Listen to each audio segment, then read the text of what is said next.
I'm Marla Barnes, publisher of the Hydro Group for Penwell.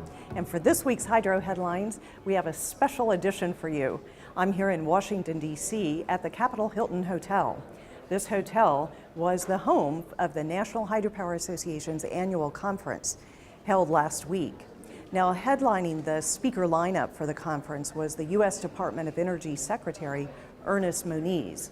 Moniz is the highest-ranking administration official ever to speak at an NHA conference, and he was bullish on hydropower. I suspect it will be repeated in the future by me and my successors and the relay team that heads the Department of Energy. So I'll make a few remarks about where we're going, and Mark, thank you for summarizing some of that. Indeed, when my confirmation process was going on last year, it was repeated many times that there were the so-called forgotten renewables, and hydro was listed among those. Ironic, of course, given, as you all know, the fact that hydro is the dominant renewable that we've had for a long time and remains so today. We certainly believe that hydropower in this country holds the promise to double its contribution to electricity by the year 2030. Again, we have to kind of pick up the covers off of this hidden renewable that's right in front of our eyes and continues to have significant potential. The President has an all-of-the-above energy strategy, and clearly hydro and water power more generally are part of that innovation agenda. To repeat, we see major opportunities for growth in existing hydropower facilities, in powering non-powered dams, new stream reach development, and data and regulatory improvements.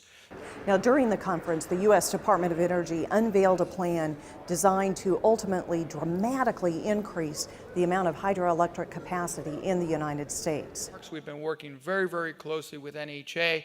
We appreciate the leadership of Linda and the board and many of you that we have worked with so far. We are really a step zero. It is an exciting time. We believe the time is now, and we do need all of your help. The question for us in this report that we're looking to do with all of you is, what is the picture for hydropower, and how is the market going to respond, and what are the things that must happen to make this potential story realizable?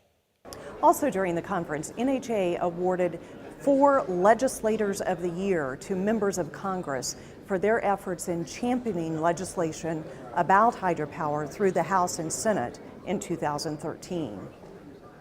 Honored during the NHA Annual Conference's opening session were Representatives Kathy McMorris Rodgers and Diana DeGette, as well as Senators Ron Wyden and Lisa Murkowski, for their work on the Hydropower Regulatory Efficiency Act of 2013.